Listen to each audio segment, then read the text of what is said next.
Gunung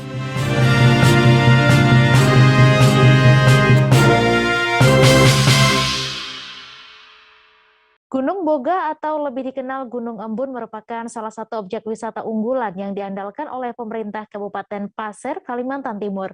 Namun, objek wisata Gunung Boga yang terletak di Desa Luan, Kecamatan Muara Samu masih mengalami kendala infrastruktur.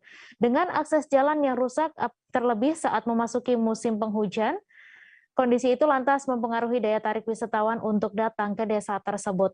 Untuk mengetahui info lebih detailnya, sudah bergabung bersama kami rekan jurnalis Tribun Kaltim, Syaifullah, yang akan menyampaikan laporannya. Silakan Syaifullah. Ya, untuk Gunung Boga yang merupakan objek wisata andalan yang ada di Kabupaten Pasir ini masih mengalami beberapa kendala infrastruktur yang perlu perbaikan oleh pemerintah Kabupaten Pasir, di mana saat dalam kondisi hujan menyulitkan wisatawan untuk melintasi jalur untuk mengakses di desa di Gunung Embun. Walaupun sebelumnya sudah ada beberapa perbaikan, namun masih ada sedikit kendala yang dialami, seperti saat kondisi hujan itu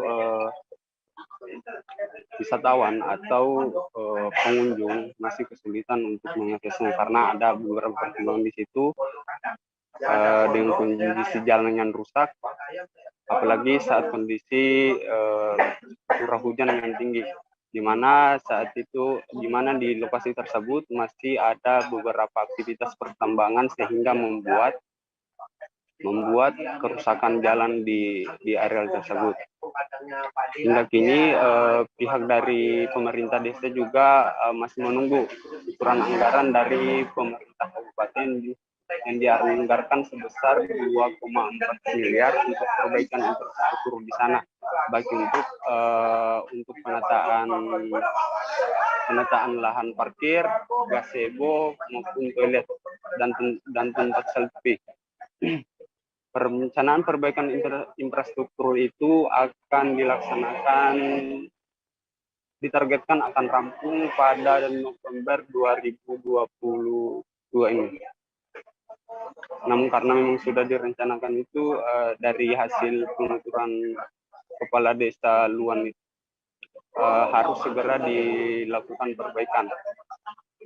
Selain itu ada penataan objek wisata Gunung Boga yang juga bakal dilakukan pemindahan kios-kios yang ada di areal wisata. Jadi nanti pedagang-pedagang akan dipindahkan ke lokasi yang lain untuk mensterilkan lokasi di Gunung Boga tersebut. Sekian. Ya baik, terima kasih Syaifullah, wartawan Tribun Kaltim atas laporan Anda. Selamat bertugas kembali.